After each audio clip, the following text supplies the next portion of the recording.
2020 has been a challenging year for the world, but one country has already started its recovery: the Philippines.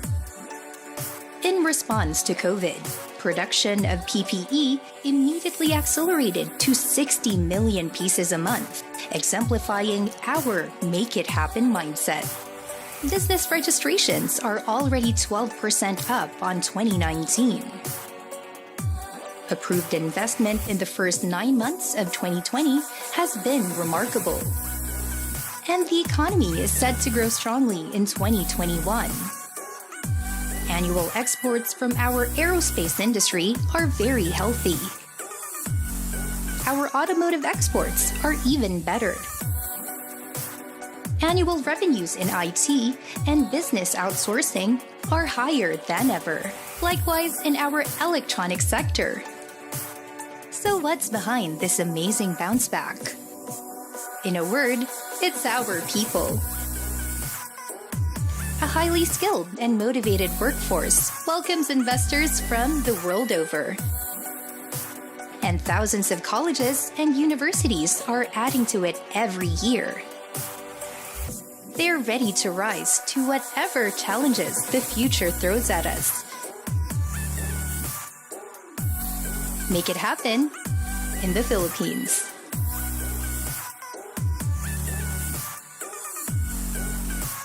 Good morning and good evening, everybody. Welcome to the Philippines-U.S. Business Dialogue, Cooperation for Post-Pandemic Recovery. This event activity is organized by the Philippine Department of Trade and Industry, supported by the Philippine Embassy in DC and the Philippine Consulates General across the U.S. I'm Coco Alcuaz, Executive Director of Makati Business Club. We're very pleased and honored to be invited to participate in today's activity.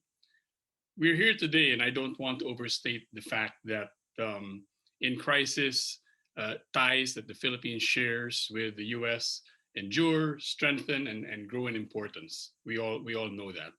And we're here today to update the American business community on the current Philippine economic and investment landscape, to promote business opportunities in the Philippines, and also highlight that relationship that we have with the US.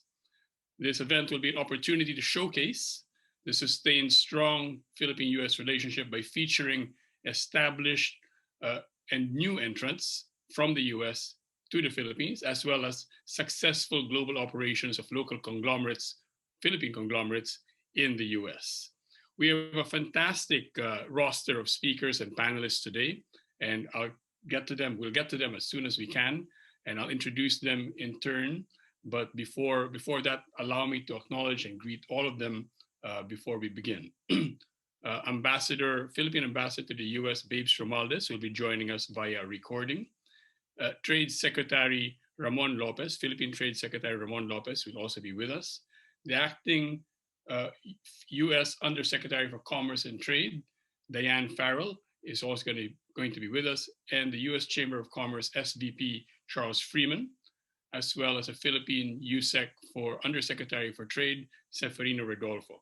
From the business sector, we're going to be joined by CEOs and presidents from San Miguel Corporation and Jollibee Foods Corporation from the Philippines, and On Semiconductor and Concentrix from the US. With that, if it's okay with everyone, we'll begin with a recorded message from Philippine Ambassador to the US, Babes Romualdez. Ambassador Romualdez was a media practitioner and executive before joining the government in 2016, having been a publisher, an editor, and a columnist in various Philippine publications before he joined the government as ambassador in 2017. Here is his recording. Thank you, Coco, for the kind introduction. I'm sorry I have to record this message because I am right now hosting an event here at the embassy, but I'll try my best to be with you soon to join the discussion. Good evening to all of you from Washington, D.C., and a good morning to all joining us from the Philippines. Let me first acknowledge the presence of our senior government officials from both the Philippines and the United States, DTI Secretary Ramon Lopez, and our Department of Commerce Acting Undersecretary, a good friend of ours, DIANE.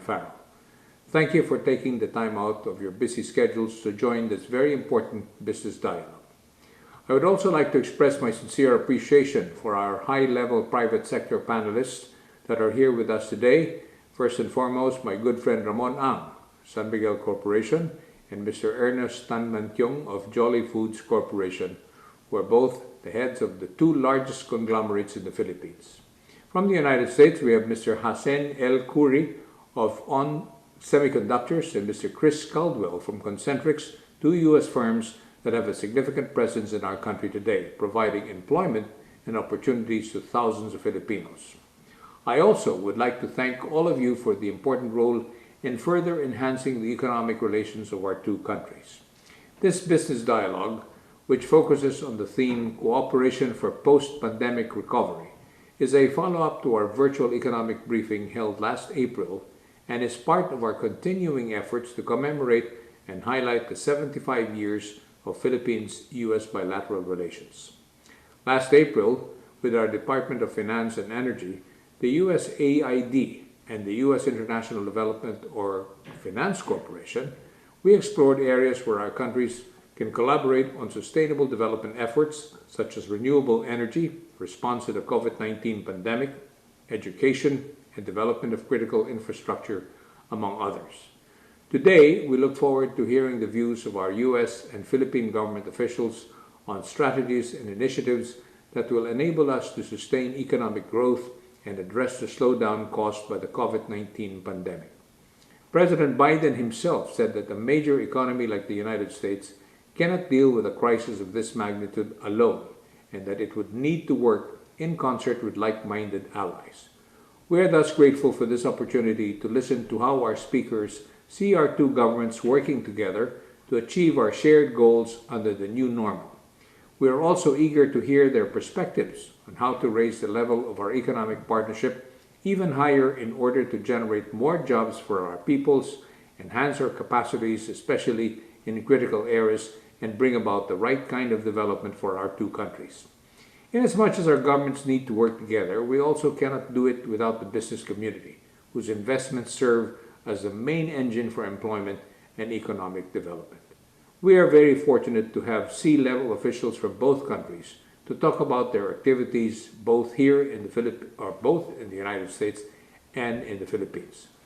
We hope to hear from them the opportunities and challenges your businesses currently face and the possible synergies that could bolster recovery efforts post-pandemic. Again, thank you to everyone who are present here tonight, and I look forward to what promises to be a fruitful discussion.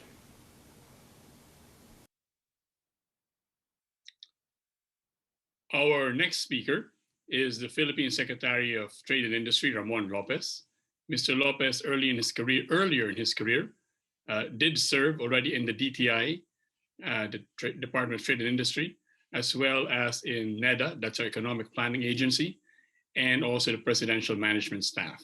He spent the next couple of decades of his career working in a Philippine conglomerate in the food and beverage sector, one of the biggest there as well, and also on the side, doing double time as the Executive Director of the leading SME advocacy in the country before he joined the government in 2016. Ladies and gentlemen, Philippine Trade Secretary Mon Lopez. Secretary. Thank you very much, Coco. To our Philippine Ambassador to the U.S., Jose Manuel G. Romualdez, to the U.S. Department of Commerce Acting Undersecretary for International Trade, Diane Farrell, U.S. Chamber of Commerce SVP Charles Freeman, Mr. Ernesto Tanmantiong of the Jollibee Foods Corporation President and CEO, Mr. Hassen L. Khoury, the President of On Semiconductors, Mr. Ramon Ang, SMC Vice Chairman and President and COO, Mr. Christopher Caldwell, Concentrix President and COO, to our DTI family led by Undersecretary CEFERINO and Rodolfo, our special trade representatives in the U.S., Raymond Batak, Nick Bautista, Celine Layug, Eric Alnar. Ladies and gentlemen, good day to you all. It is certainly good to have this Philippine-U.S. business dialogue We are confident that these continuing conversations will further strengthen the ties between our two nations, which is needed as we all need to work towards and together to support the world's post-pandemic recovery. Economies have been ravaged and the global value chain has been disrupted. But we have started to see many signs of recovery as major economies reopen and global demand coming back. The Philippines has also been regaining lost ground and is well on track towards a V-shaped economic recovery with our macroeconomic indices pointing towards an overall improved investment climate for 2021. Our unemployment rate has decreased to 8.7% from a record high of 17.7% April last year. And the Philippine manufacturing PMI indices have managed to hurdle the 50-point index from a low of 32 last year. Our volume of production index has rebounded by 162%. Our exports also accelerated to a record 72.1% year-on-year last April, even higher than the pre-pandemic level in 2019. As a democratic nation, strongly adhering to market-based principles under the leadership of Philippine President Rodrigo Roa Duterte, we continue to push for massive and meaningful economic reforms, even during this pandemic, while we fight the spread of the evolving variants of COVID-19. The recent game-changing reform was the Corporate Recovery and Tax Incentives for Enterprises, more popularly known as CREATE Act, to rationalize, modernize, and offer more relevant incentives to investors. Corporate income tax rate was drastically reduced from 30% to 25%, and even down to 20% for micro SMEs. Income tax holidays were extended from the usual 4 years to a maximum of 7 years, followed by special corporate income tax rate of 5% of gross income earned for 10 years for exporters and 5 years for domestic market enterprises. And this is also the game changer where domestic market enterprises, even foreign-owned, can be eligible for incentives as long as the activities are prioritized in the Strategic Investment Priorities Plan. The framework for the SIPP has been passed by the Fiscal Incentive Review Board, and implementing rules and regulation has just been finalized. Other major reforms on easing foreign equity restrictions on retail trade, public utilities, and other sectors have also been certified urgent by the President for legislation. To show you how Philippines adhere to market-based principles, even during the height of the pandemic, our trade policies honored international trade commitments of exporters by not imposing export restrictions even for critical medical supplies such as medical masks and PPEs, which were needed badly by the Philippines early last year. We would also like to point out that before the pandemic, the Philippines had very robust economic fundamentals, growing at an average of 6.6% from 2016 to 2019 and becoming the third fastest growing economy in Asia. We have observed that any small step towards reopening translates quickly into some gains as reported above. This manifests our economy's resilience, which can be attributed to one of our key advantages, our people. We have a 110 population that has a demographic sweet spot and an average young age of 25.7 years old. That means more productive years ahead of them, providing also a rich pool of 49 million manpower resource needed for growth, as well as a continuously growing consumer base with increasing income and purchasing power. These 49 million manpower are highly skilled, educated, dedicated, and cost-efficient workforce with very low attrition rate. Furthermore, our people are well known across the world as highly capable, hardworking, highly trainable, fluent in English, and with cost-competitive talent. We would also like to point out that the Philippines has had a lower number of strikes and lockouts as compared to other countries around us. Furthermore, the Philippines has preferential access in major markets through our free trade agreements, including the EU GSP+. As you know, we also have the US GSP, which is under discussion for renewal.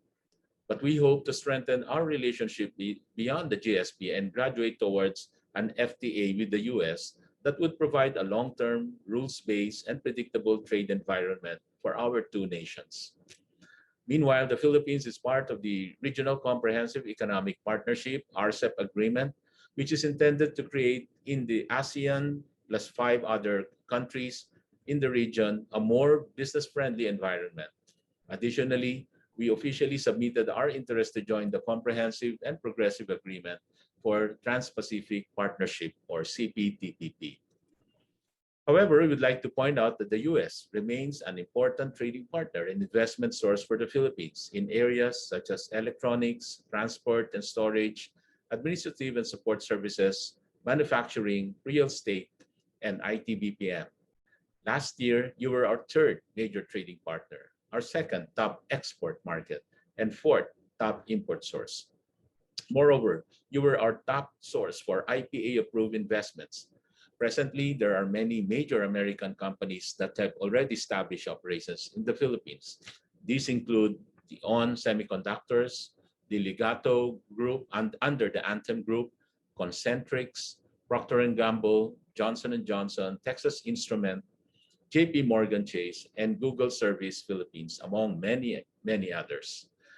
But more than the figures, the nature and quality of investments from American companies and the business partnerships being formed with local companies have helped move the Philippines up the value chain. In particular, we'd like to cite the panelists here who are representing companies whose value chains have successfully integrated the Philippine and US advantages. To conclude, we invite everyone to listen closely to the discussions as these will inform you of each company's growth story, expansion plans, and opportunities for partnerships. For those who are interested, we can provide investment and business facilitation services through the Philippine Board of Investments as the focal point of contact. In the US, we have our 4 Trade and Investment Center offices in New York, Washington, D.C., Silicon Valley, and LA, ready to assist you. Given this solid bond between the Philippines and US, we'd like to assure you of our commitment in realizing your company's business goals in our country, especially as it would also help create jobs and employment for our people. The Philippines aims to be both a valuable contributor to your global business growth, as well as a strong partner of the US in building back towards a better, brighter, post-pandemic future. Congratulations again as we celebrate the 75th anniversary of the Philippines-US diplomatic relationship. Thank you, and mabuhay po tayong lahat.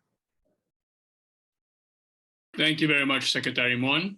Our next speaker is the Acting Undersecretary at the Department of Commerce in the US for International Trade, DIANE Farrell. Ms. Farrell was previously the Deputy Assistant Secretary for Asia, where she, in that role, oversaw planning and execution of Commerce Department, commercial diplomacy, and export promotion strategies in US missions across Asia.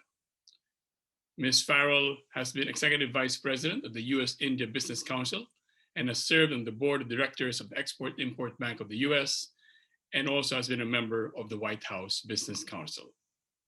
Ms. Farrell? Well, thank you, Coco. And Mr. Secretary Lopez, it was wonderful to hear your remarks. I too share your profound commitment to our relationship, and we do celebrate 75 years of a very strong tie between our two countries. To my wonderful friend, Ambassador ROMUALDEZ, I miss seeing you in person, or at least virtually, but very much look forward to a reunion in Washington, D.C. as we see the pandemic begin to wane. But again, very much appreciate your remarks and very, very much appreciate your partnership. I would like to welcome all of the U.S. and Philippine industry executives, as well as government representatives, on the call this morning or this evening, depending upon where we are. This is a very important dialogue coming at a key moment, again, as we talk about not just the celebratory nature of thinking about 75 years of partnership, but as we also talk about that partnership as we recover from the global pandemic. I think that the video that we saw at the beginning of this program called Bounce Back is exactly right. And I think that it bodes well as we talk about the post-pandemic recovery. And I think it's also important that we take that optimistic note, that we savor the moment right now and start to imagine the post-pandemic recovery. And I think that we are doing that very successfully with today's events. I really don't have to say it. I very much always enjoy visiting the Philippines, as well as spending time with my counterparts in Washington, D.C. There is just a natural warmth that I believe is very evident between our two countries. And by that, I talk about the people in our two countries, which at the end of the day, especially as a government representative, is really what our job is to make sure that we are ensuring that we meet the needs of our citizens and that we strive to work with them to create the best life possible for themselves and for their families. So we know that we have that built-in capability when we talk about thinking about planning the next 75 years, but also as we talk about coming out of the global pandemic. Some specifics, just to sort of remind people, especially as it relates to my job at the Department of Commerce, my colleagues in the International Trade Administration. We really do a number of things. First is that, of course, we do want to help our companies to successfully export to the Philippines.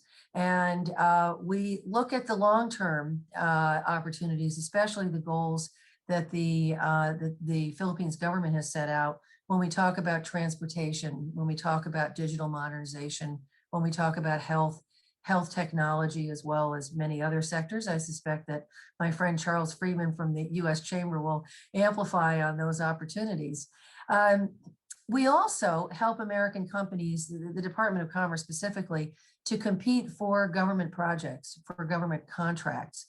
And where we have particular emphasis, especially now, is in the areas of health, energy, transportation, as well as any number of other sectors that where the U.S. has tremendous strength. Very early on, we immediately attached ourselves to the Duterte administration's Build, Build, Build program.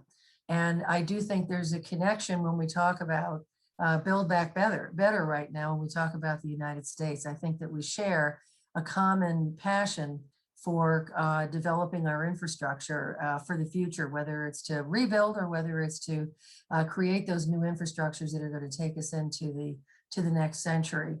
So there we're talking again, ports, airports, bridges, roads, and railways. And I've had some wonderful conversations myself with some of the ministries when I've had the opportunity to visit Manila about some of those important projects.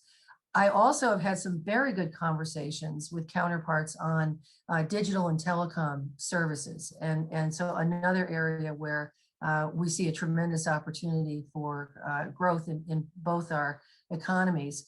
Last year, our team on the ground in Manila provided a virtual roadshow. Obviously, we couldn't all be together, but we could definitely take advantage of our technological capabilities.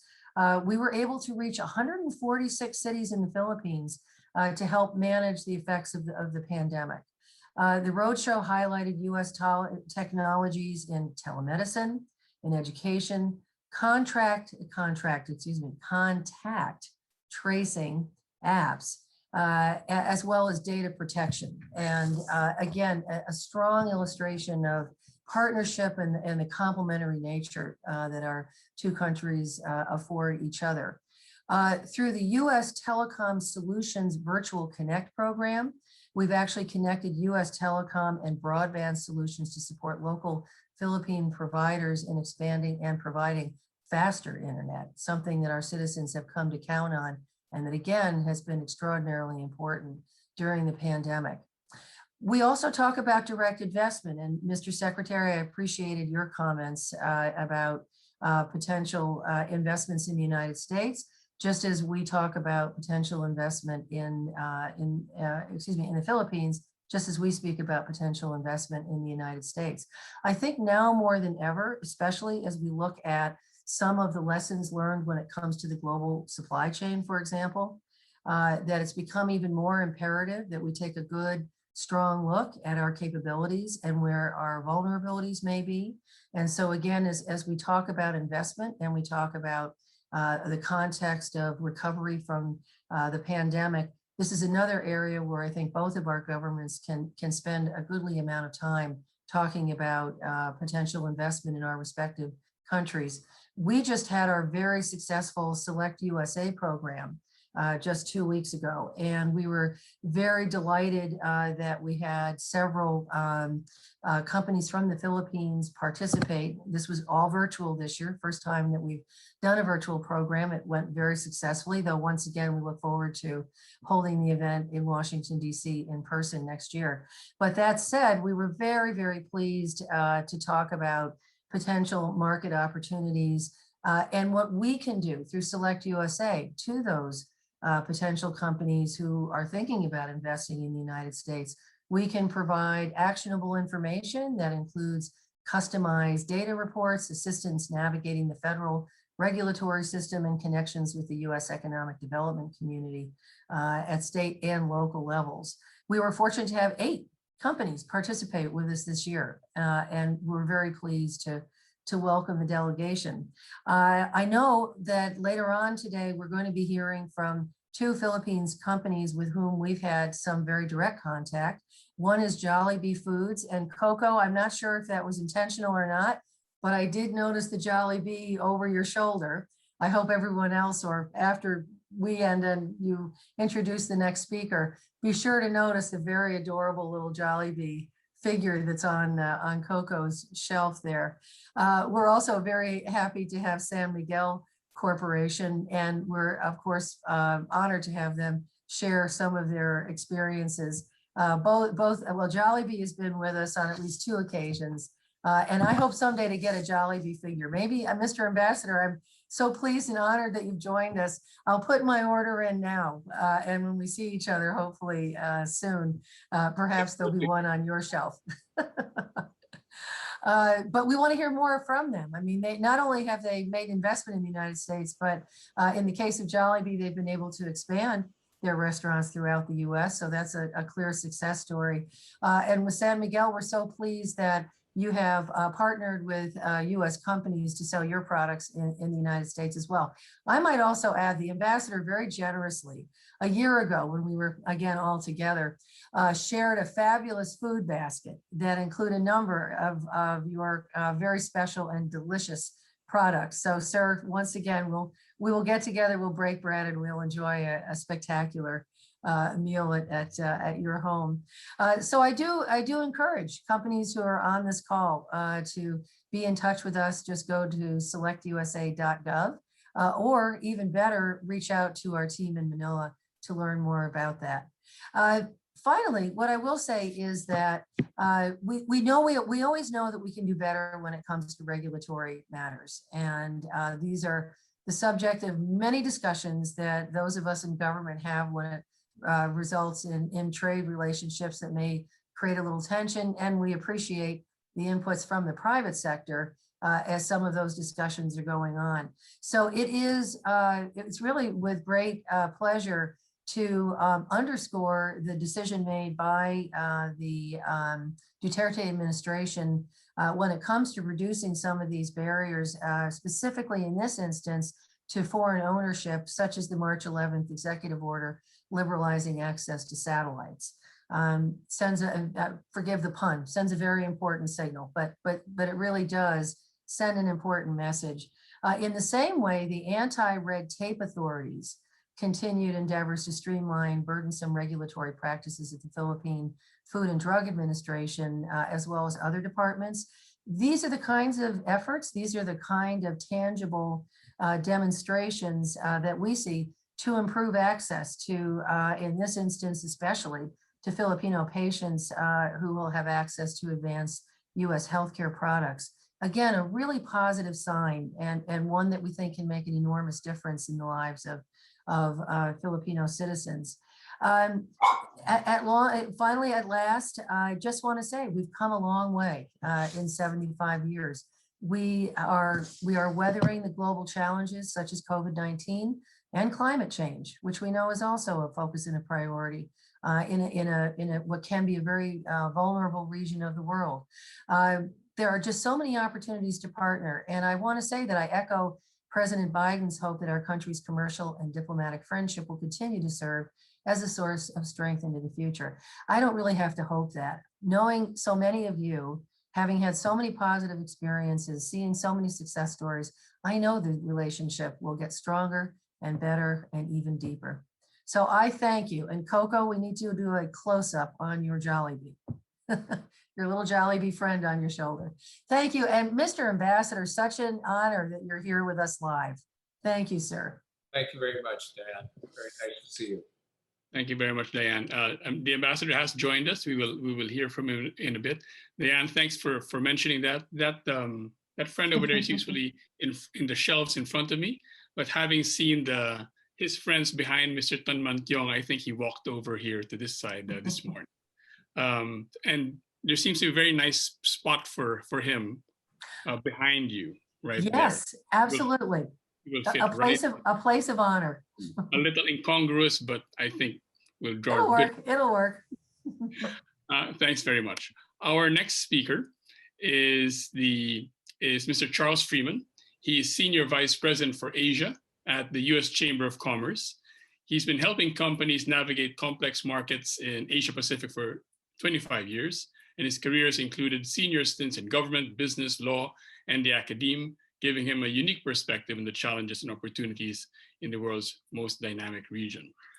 In government, Mr. Freeman has been Assistant U.S. Trade Representative for China Affairs, serving as Principal U.S. Trade Negotiator with China. He's also been a Legislative Counsel in the U.S. Senate, where he concentrated on East Asian economic and trade issues. He's consulted on Chinese and other Asia-focused businesses and policy matters for some of the world's leading companies regarding market entry, expansion, and also crises. In addition, Mr. Freeman was chair of China Studies at the Washington, D.C.-based think tank Center for Strategic and International Studies. Charles? Well, Coco, thank you very much for that overly generous reading of my CV. I appreciate the introduction. And I want to thank Secretary Lopez and Undersecretary Farrell for your remarks, which I think, together with my good friend Ambassador ROMUALDEZ remarks at the start, I think really do echo the notion that Undersecretary Farrell put forward, that there really is natural warmth between the two countries, and really there really is a tremendous opportunity and to improve the relationship and to expand the relationship. We at the U.S. Chamber of Commerce certainly believe that, and I want to thank Secretary Lopez for his remarks on some of the reforms that have been undertaken, tax reforms and otherwise, and want to really continue to encourage reforms to the along the lines of the Public Service Act and the Foreign Investment Act. Those are really welcome, and the U.S. business community has been an advocate and supporter of those reforms for a long time. So I really want to congratulate you on making what we think will be a very beneficial change to attitudes towards investment and trade with the Philippines. I want us to just quickly react to Undersecretary Farrell's comments about the drill down onto the digital issues. And we've had this on again, off again conversation about whether the United States and the Philippines can enter into a free trade agreement.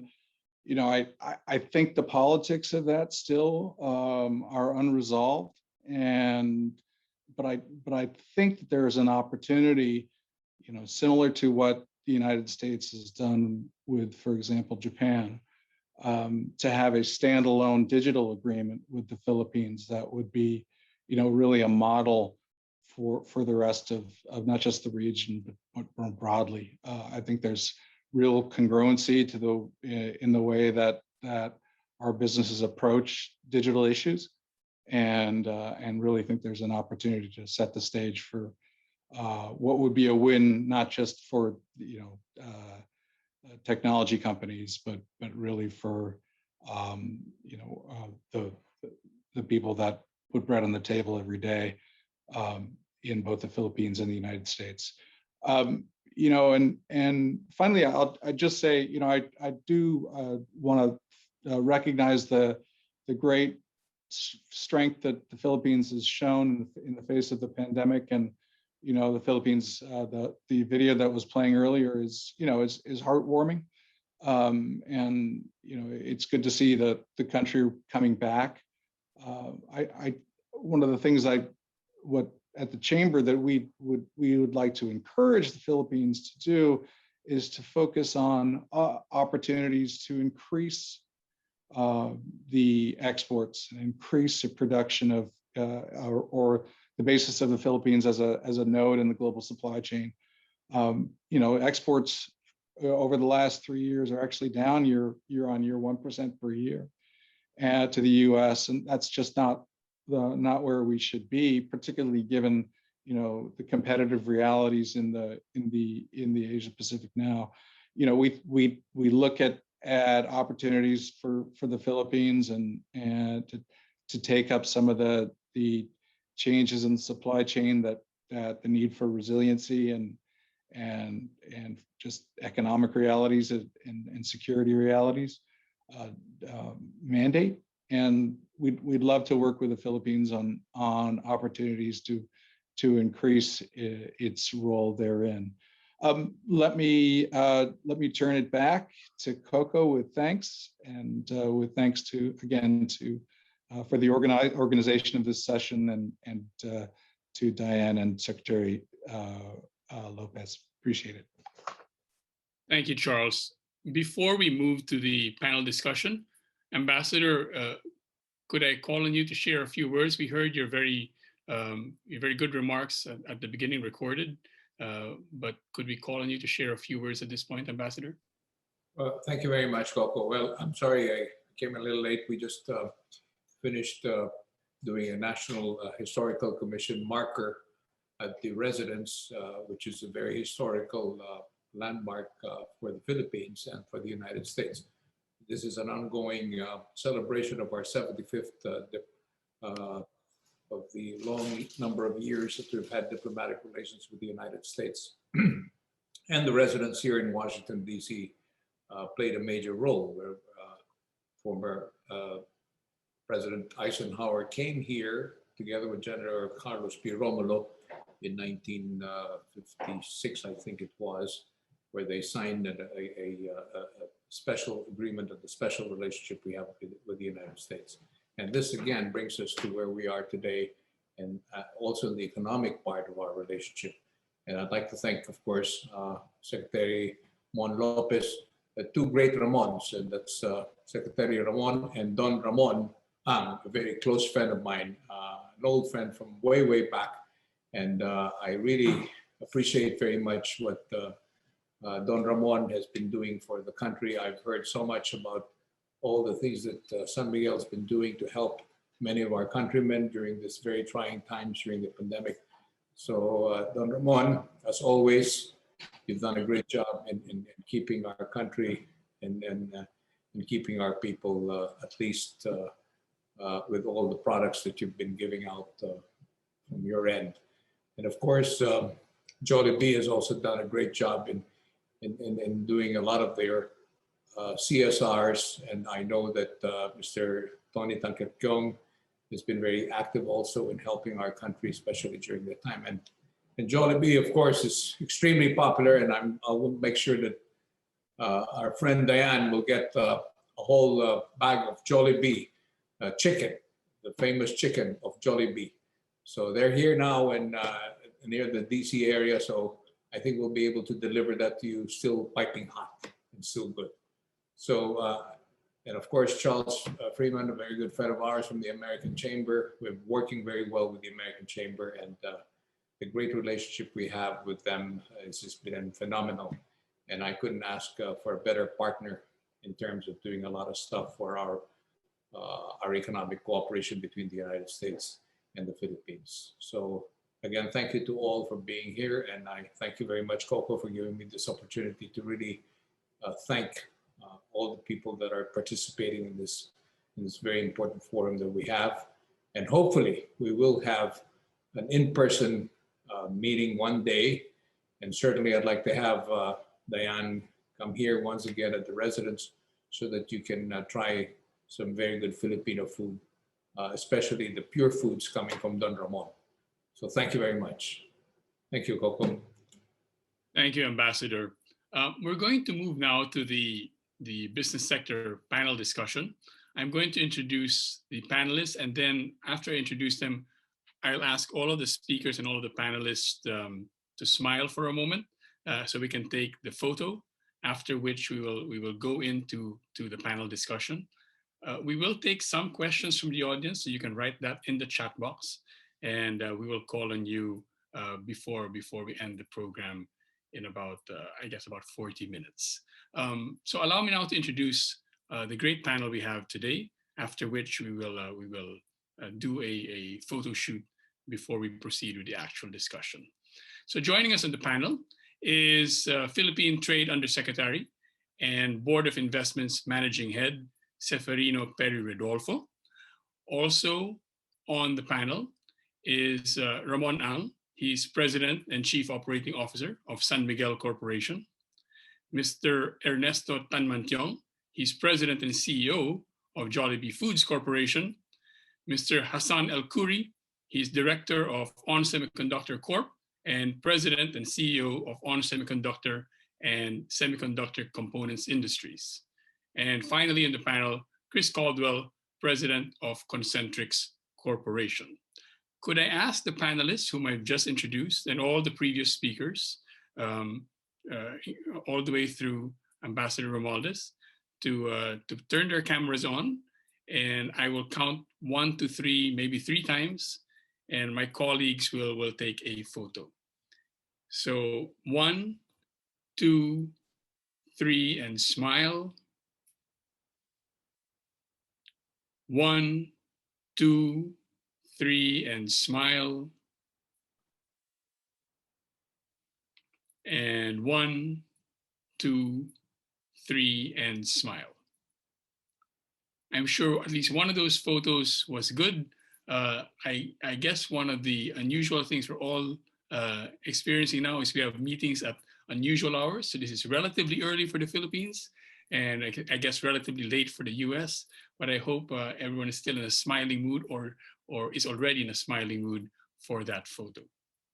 So let's begin our discussion today, perhaps with a question for Mr. Rodolfo. He's the Undersecretary at DTI and the Managing Head of the Board of Investments. And I'll begin with a question regarding CREATE, which is our new corporate tax law.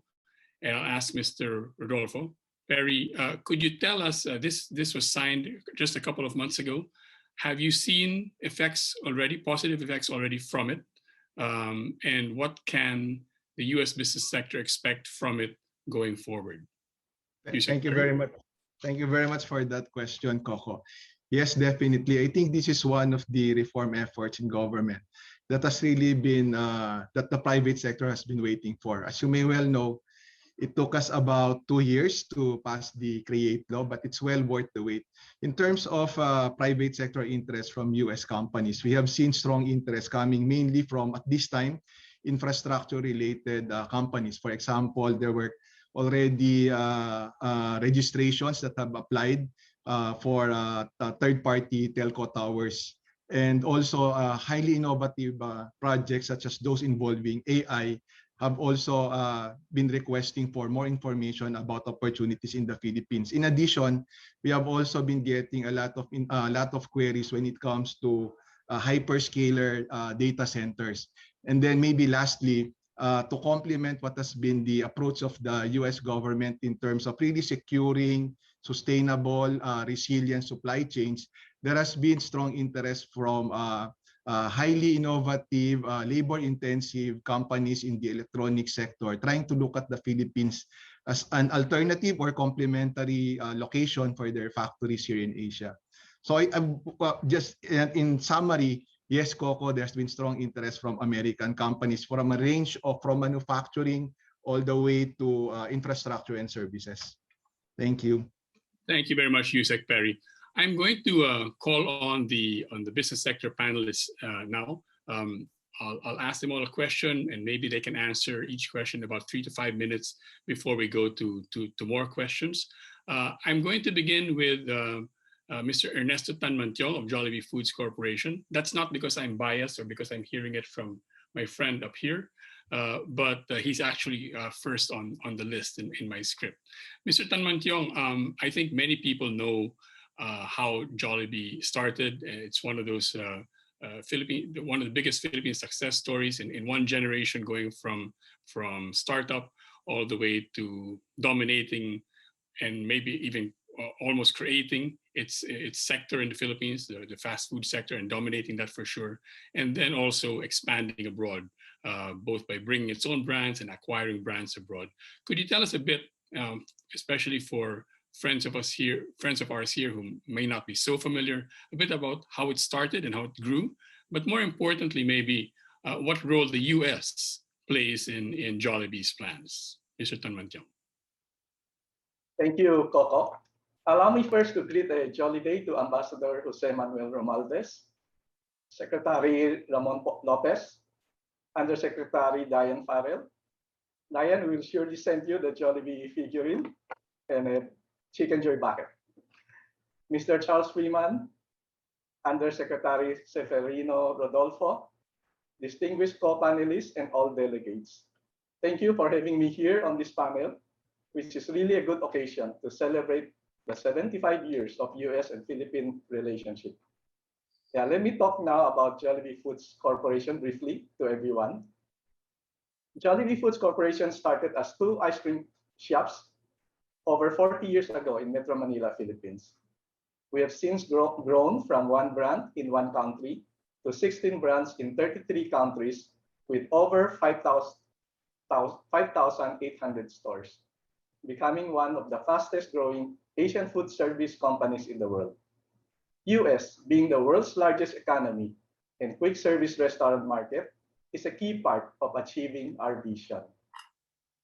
We have over 500 stores in the US across 6 brands, including the Coffee Bean and Tea Leaf, Smash Burger, and Tortazo, a new partnership with Chef Rick Velez, on top of our 3 Philippine brands, Jollibee, Chowking, and Red Ribbon. Our US business has the most number of JFC brands and stores outside the Philippines. We also operate well-known US brands like Dunkin' Donuts in select regions in China. And in the Philippines, we have Burger King with close to 100 stores. And recently we launched Panda Express to much success. So we look forward to further growing in 2021 as we open around 50 new restaurants in the US and at least 15 new Burger King and Panda Express branches in the Philippines, all towards our vision of becoming among the top 5 restaurant companies in the world. Thank you. Thank you very much, Mr. Tanmantiong. Our next panelist is Mr. Hassan El-Khoury. He's President and CEO at ON Semiconductor. And I'd like to ask Mr. El-Khoury, obviously there are many investors in the Philippines and many in the electronics sector. Your company is one of the better known ones and has, I think, 3 large facilities in the Philippines. Could you tell us how the Philippines figures in ON Semiconductor's global manufacturing ecosystem? Sure. Yes, thank you very much for having me. It's a great honor to be part of this the panel, but also part of this group. So a little bit on the background. You know, we've been in the Philippines for many years, and if I give you a little bit on Semiconductor on the next page, you can take a look at we're Arizona, Phoenix, Arizona, 34,000 employees globally, and a run rate of about $5.25 billion. But the focus really is the people aspect of it. And that's important because that's what makes us successful across the board. In 2021, for the 6th consecutive year, we've been named Ethisphere's World Most Ethical Company. also more sustainable. That's going to be a very big role in how we move forward in the industry, but more importantly, what we enable our customers to do on the sustainability part of it. So not just running sustainable operation, but enabling other companies, specifically our customers for the semiconductor, to be able to run sustainable operations. But very important for the region, actually, our Carmona, the Philippines factory, was named one of the best companies to work for in Asia. That's a pride, actually, that we all hold, but also more importantly for the region and also our factory specifically. A third of our sales is from automotive. Obviously, we're a lot of the semiconductor in the news lately, specifically on the impact we've seen for automotive, but also industrial. Now, you can talk about climate change. Very, very big focus for us, especially for the Philippines, and we play a big major role in enabling our customers to be covering that as far as what their mission and visions are. From a operating entity, we have operations manufacturing in North America, but we also have in Asia, Philippines, you mentioned there are 3 of them. If we go to the next slide, actually, how does that play for us as a manufacturing place? So you can take a look at Tarlac, was actually a former Sanyo Semiconductor, which we acquired in 2011. Carmona was the first one that we had at ON, which spun out of Motorola in '99, and that's when ON spun out of Motorola and went public in 2000. So Carmona is one of the first sites that we've had, but also through another acquisition of Fairchild Semiconductor, Cebu was the other entity that or manufacturing that we've had. Now, one thing I do want to realize is the scale of what we do. Now, although you can see 99 being the earliest date, the history of these factories goes back to the 1970s. So we, as ON Semiconductor right now, have been present in the Philippines for many, many years. Obviously, this is a testament of the success that we've had, and really the success that the Philippines enables companies like us to have in the Philippines.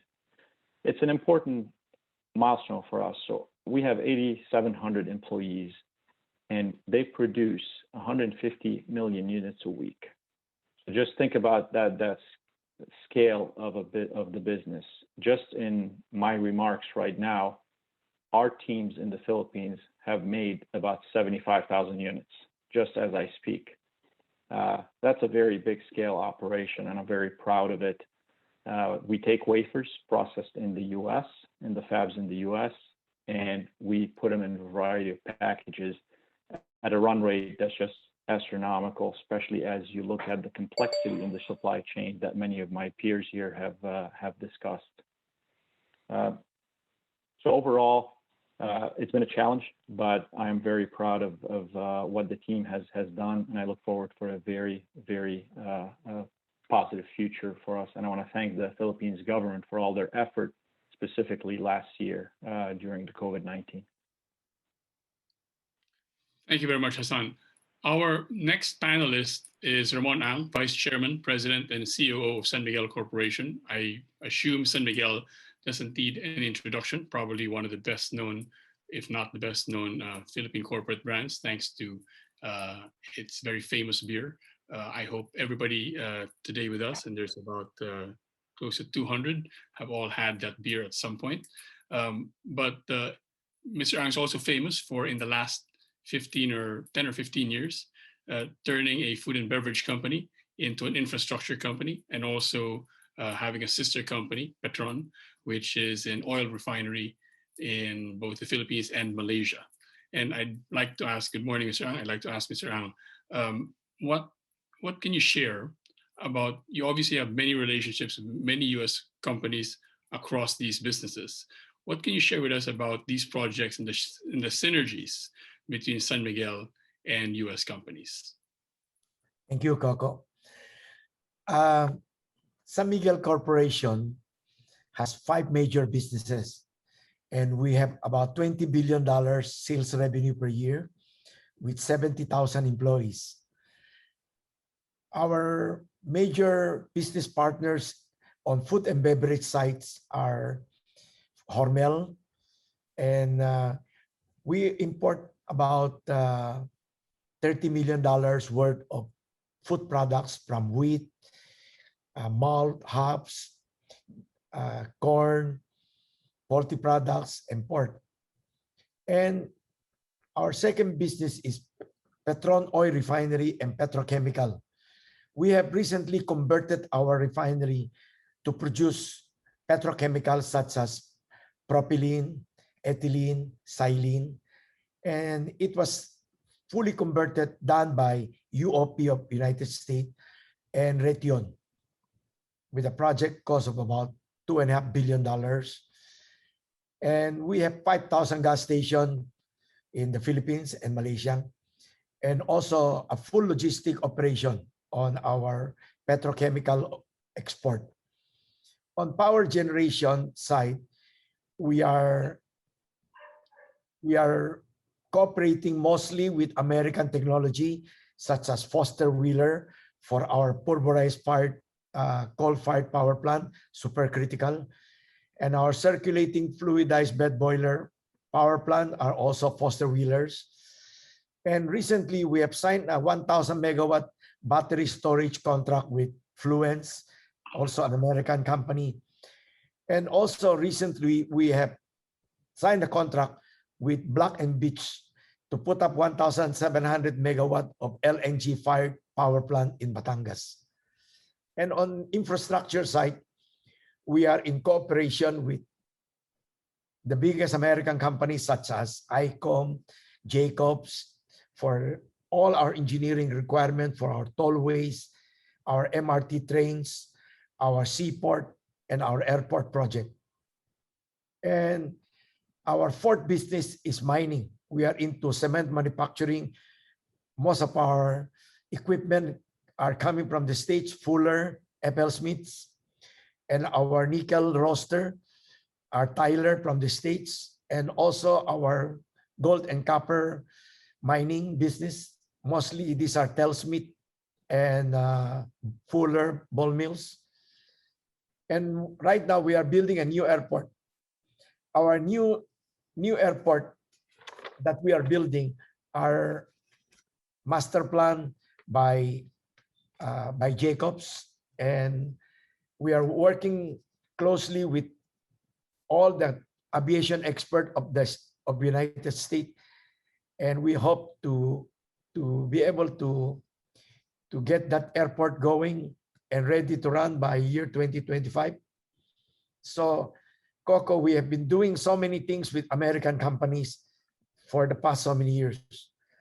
And there's no secret.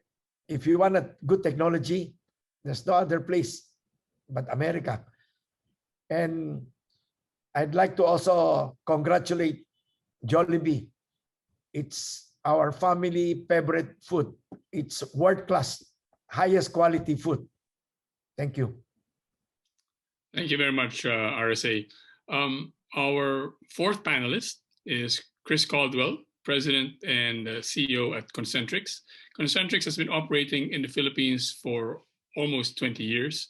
It's the top, or one of the top BPO brands in the Philippines, and I think as a individual or a single company, the largest private employer in the Philippines. Could I ask Chris, what opportunities did Concentrix see in the Philippines, and how does it continue to grow with the Philippines BPO industry?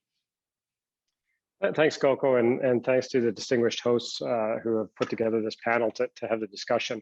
Our story started very simply about 17 years ago when we were looking at expanding outside the US, and we were looking at primarily a number of different markets, but one that came up on our radar was the Philippines. And it was really for a few key simple things. One is the talent pool, just how rich it was and how scalable it was. Two was the very transparent way of being able to do business in the Philippines. So to buy a company was, transparent, and to actually be able to make investments was transparent. And so we found it was very easy to kind of start an entry and investment to build. And then 3 was really just in terms of the infrastructure at the time when we looked around the different countries, sort of our hub for our Asia Pacific operations. And, we were very happy with what we found. And we started off with, frankly, a few thousand people in Manila, and then we were the first BPO to invest in Mindanao, in Davao, and Cagayan de Oro.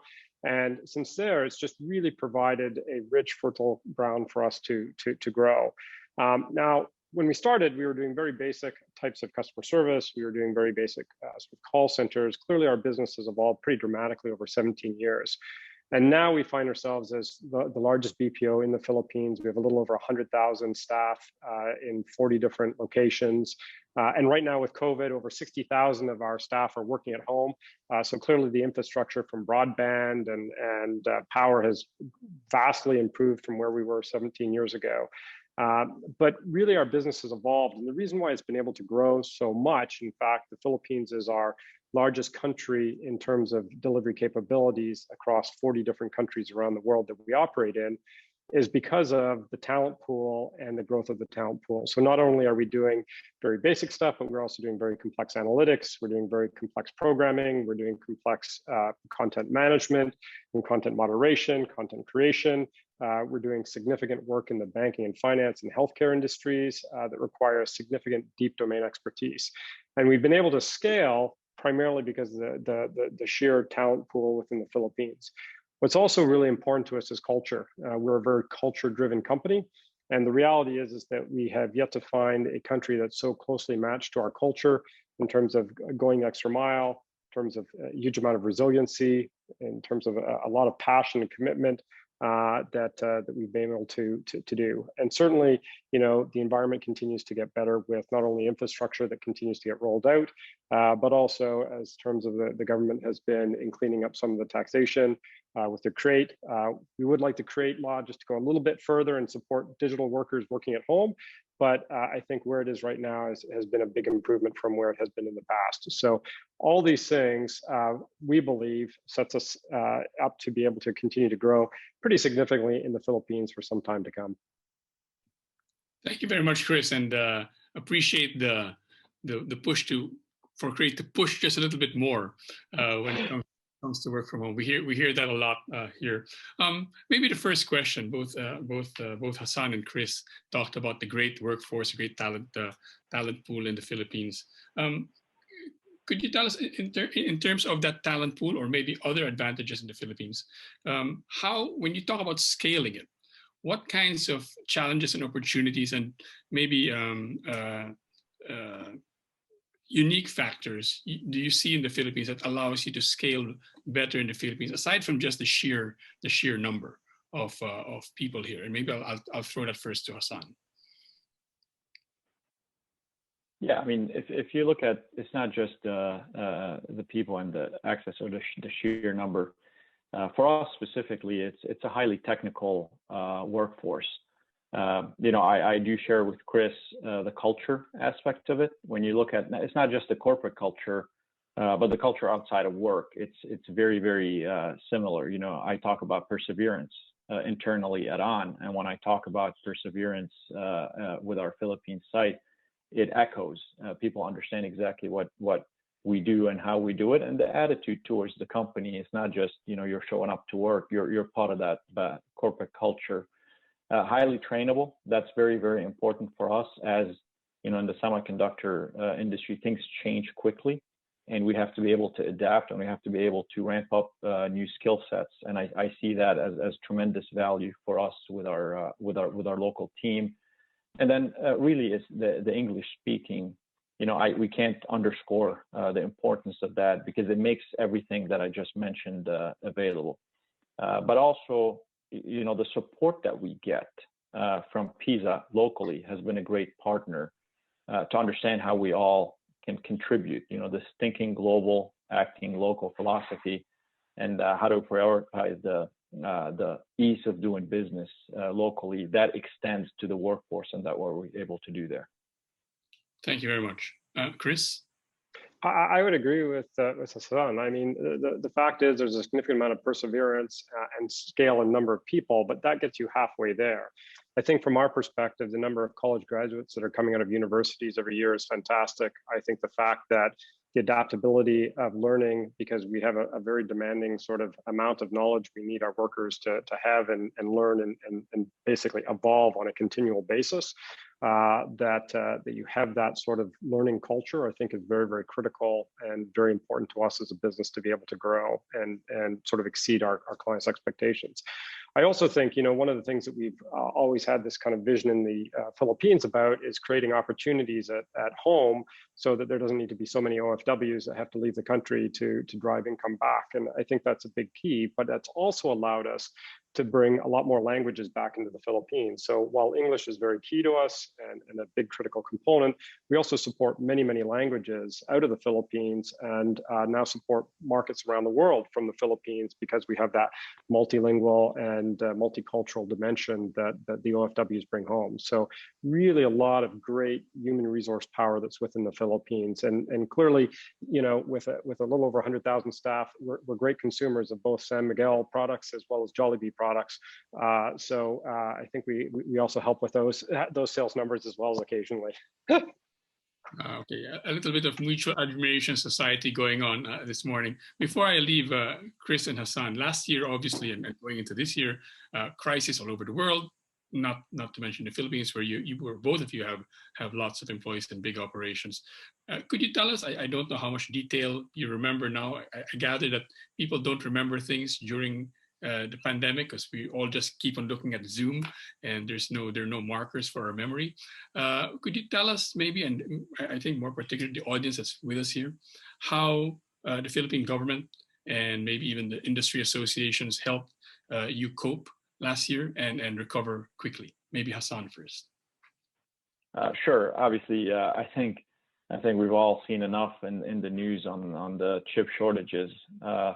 You hear a lot about it on the automotive sector, but it is starting to see more and more of that impact across the board. Making it more difficult is unfortunately the fire for one of our Japanese peers that we've seen middle of this year, just coming out of pandemic.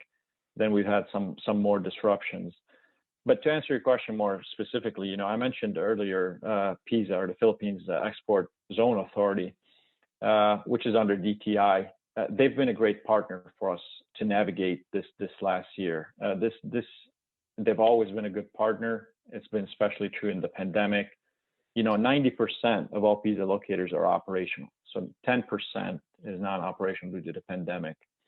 And that to me is helping tremendously for us navigating, but more importantly, to maintain that business continuity that especially coming out of the pandemic, you've mentioned demand is very strong coming out of 2020 into 2021. So the stability of the supply is very critical. So they've worked hard to keep our factories open. Of course, both them and us always prioritize worker and community safety. So, but within that, we're able to maintain operation. That's been tremendous. With nobody's ever navigated something like this before. So having a partner that has the community, has our team safety in place, and also the continuity of our business was tremendous for us. Thanks, Son. Chris? I think from our perspective, there's a couple of things. From a government support perspective, clearly PEZA did help a significant amount because we operate in some PEZA zones to support work at home. Prior to COVID, we had no one working at home. And as I mentioned, we have over 60,000. There's a lot of requirements around taxation of equipment and how that works and how to facilitate that had the government not been aligned, could have been very devastating to our business. And I think that was a significant help to us. I think certainly the communications with the task force on a regular basis, just in regards to what's happening, the changes of the rules and the quarantine times, I think it's been very, very clear and transparent and good communication and good dialogue to support that. And then I also think, the government facilitating the purchase of vaccines are policy is that we'll pay for all the vaccines for all of our staff members around the world. In the Philippines, that's clearly a very big thing, and also paying for some defense vaccines. But in order to get it, we couldn't do it on our own. With the government facilitating that, I think it's significantly a helpful step in the right direction to make things happen. And so really, really strong support from that perspective. We also had a lot of support from private industry. I mean, the reality is we rely on circuits, and PLDT and Globe did an amazing job at supporting, going to work at home, supporting extra bandwidth, supporting infrastructure that need to be put in place, and frankly, days versus might sometimes take weeks and months in normal circumstances.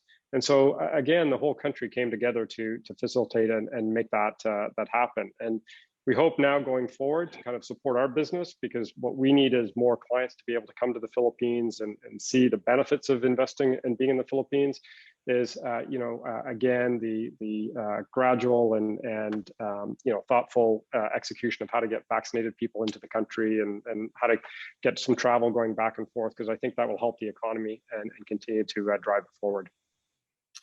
Thanks very much. I'm going to turn now to Mr. Ang and Mr. Tanmantiong, and Mr. Ang laid out a while ago the whole long list of U.S.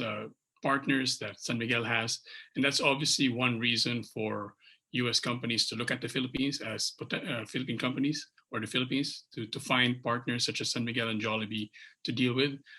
Also, of course, there are companies that investors abroad on a more portfolio basis can invest in. But I'd like to ask both of them maybe to talk more about their companies, to highlight why perhaps they're good partners or even investees. And I'll begin with Jollibee and then San Miguel. Could you tell us both, first Mr. Tanmantiong and then Mr. Ang, what are the key factors that's contributed to your success in the US? And I'll begin with Mr. Tanmantiong. Thank you, Coco. Before I answer your question, if I may add to the mutual admiration that you mentioned earlier, because RSA is here, I just want to mention that San Miguel Corporation has been our partner since day one when we were started as ice cream parlors. We were serving Magnolia ice cream supplied by San Miguel since day one, 46 years ago. And today, San Miguel continued to be our biggest chicken supplier for our flagship product, Chicken Joy. They have been very supportive in good and bad times. So thank you, RSA, for this long-lasting partnership. Thank you. To answer your question, Coco, we have been successful in the US because of the Filipino diaspora. We are grateful that we have a strong Filipino community in the US, and they have been our brand ambassadors of Jollibee through word of mouth. And because of that, they were able to convince local mainstream markets to visit our stores and enjoy our products. We also invested a lot in our people to develop the culture of excellent customer service consistently. And through partnership also with our suppliers in the US, we are able to penetrate, not only cater to our local Filipinos in the US, but also started to cross over to mainstream markets. And as a result, we have been growing every year. And for Jollibee brand alone today, we are targeting to achieve 500 stores in the next 5 to 7 years. Thank you very much, Mr. Tanmantiong. Mr. Ang, you have obviously a global corporation, and that's something that foreign businesses like. It sets a company apart in terms of being a partner. Could you tell us about what's been key to your success abroad? Most of our businesses, international businesses, are mostly beer.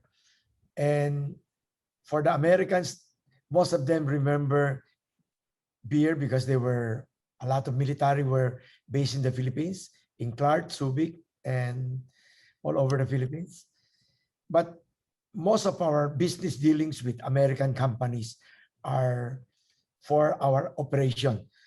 As I said, from our food and beverage business to power to petrochemical and our infrastructure business, we rely highly on American technology. And American technology are really the most reliable and the simplest to deal with. So for that, I thank the American Business Group for the good cooperation. And of course, my good friend, Ambassador Babes Romualdez, I think he has done a very good job for our country and restored the good relationship for Philippines and America. Thank you. Thank you very much. We're supposed to end in about 5 minutes, so we have some questions here, and I think I'll direct them to some of our earlier speakers. And maybe the first one will go to Secretary Lopez. And Secretary Lopez, since we're ending in about 5 minutes, perhaps at the end of it, you can also share some final words with the audience today. Secretary Lopez, a question here from Eric Bustamante is, with the banking sectors, both in the US and the Philippines, looking more closely at loan applications, I guess, because of the COVID, the economic effects of COVID, what steps or measures is the Philippine government taking to assist small businesses to get much needed working capital and to survive and keep their businesses afloat? Yeah, thank you, Coco, for that question. Well, first of all, the government has allotted a few billions to support bank operations, especially government financial institutions, so that these funds can be relent to the micro SMEs and those companies affected by the COVID-19 pandemic. Not to mention also some kind of an ease monetary policies adopted by the Banco Central that basically freed up a lot of cash into the system, again, allowing more funds to be lent out to the affected sectors in the economy.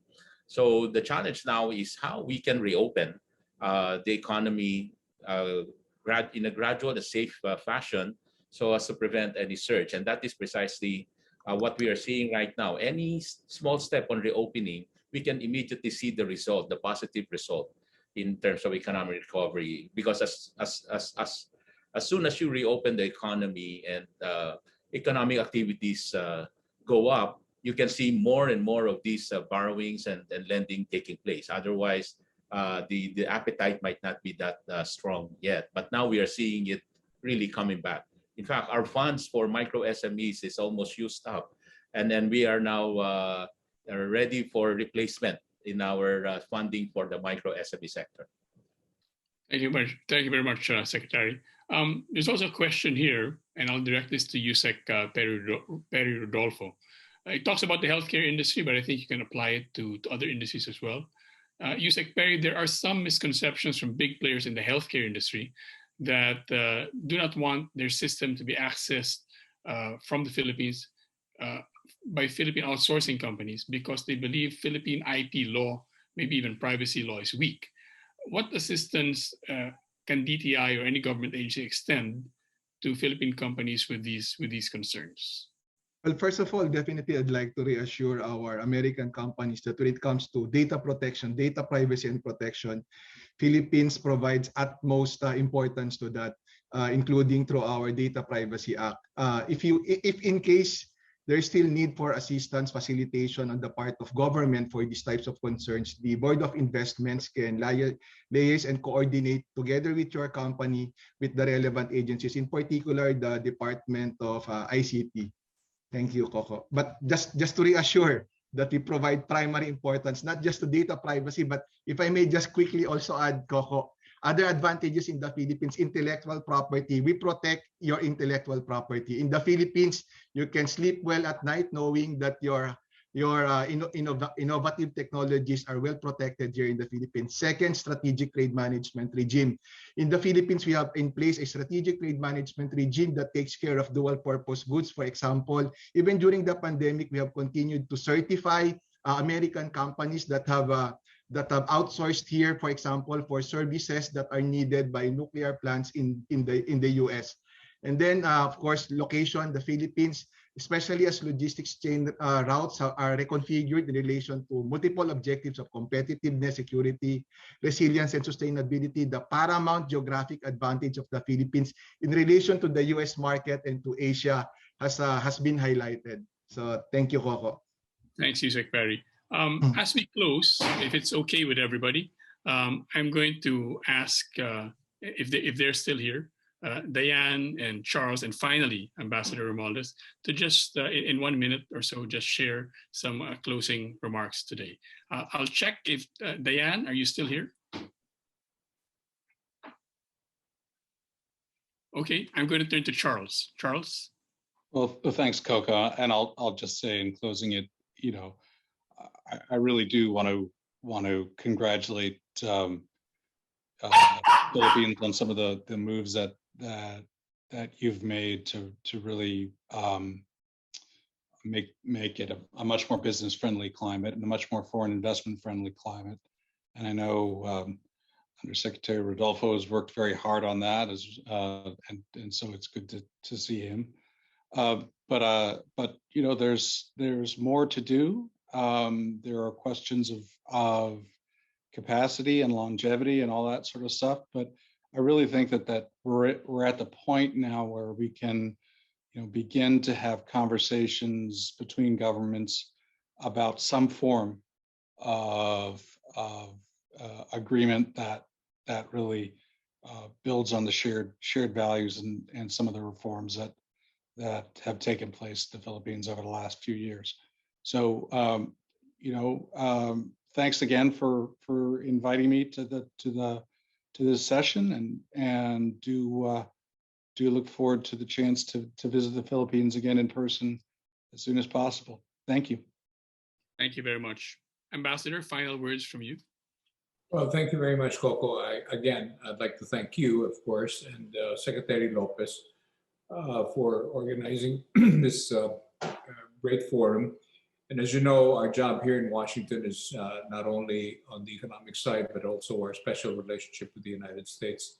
And certainly the businesses that have been operating in the Philippines, our friends from here, and of course our dear friends Ramon Ang and Mr. Tamantiong, and the others who are now in the Philippines as proof of concept. In other words, they are what Philippines is all about, and we are continuing to promote a business in the Philippines. It's a great place to have the business. We're right in the center of Asia, and we all know that the ASEAN region is a booming place, and we can see that the recovery after the pandemic is going to be much more than we ever expected. It's happening here now in the United States as they control the pandemic, and I'm sure in the coming years we will see a rebound, a greater rebound on the economy, and certainly the kind of business activity between our two countries is very important for our relationship. So thank you very much, and of course Secretary Lopez and my good friend Perry for being there to support the efforts that we're doing here in Washington, D.C. Thank you. Thank you very much, Ambassador.